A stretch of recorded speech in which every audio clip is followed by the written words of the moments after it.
اعوذ باللہ من الشیطان الرجیم بسم اللہ الرحمن الرحیم۔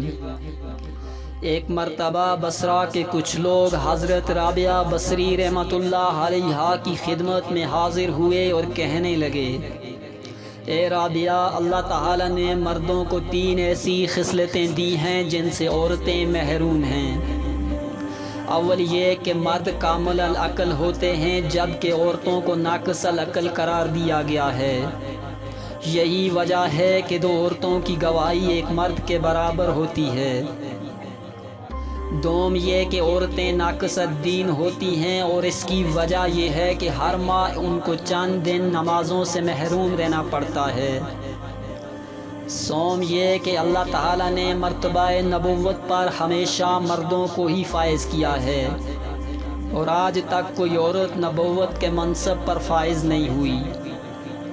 جو لوگ یہ باتیں حضرت رابعہ بصری رحمۃ اللہ علیہا سے کر رہے تھے، ان کا مقصد آپ رحمۃ اللہ علیہا کو طنز و مذاق کرنا تھا، مگر آپ رحمۃ اللہ علیہا نے بڑے صبر و تحمل کے ساتھ ان لوگوں کی باتوں کو سنا اور فرمایا۔ اللہ تعالیٰ نے عورتوں کو بھی 3 ایسی خصلتیں عطا فرمائی ہیں کہ جن سے مرد محروم ہیں۔ اول یہ کہ آج تک کسی عورت نے خدائی کا دعویٰ نہیں کیا۔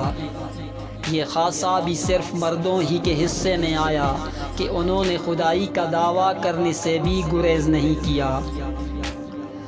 دوم یہ کہ عورتوں کے ہاں محنث نہیں ہے، یہ خاصہ بھی صرف مردوں کے لیے ہی ہے۔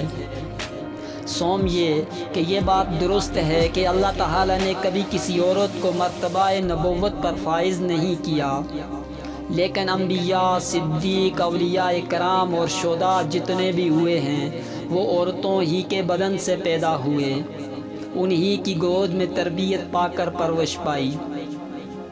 عورتوں کا مرتبہ کیا کم ہے؟ وہ لوگ حضرت رابعہ بصری رحمۃ اللہ علیہا کی باتیں سن کر خاموش ہو گئے۔ وما علینا۔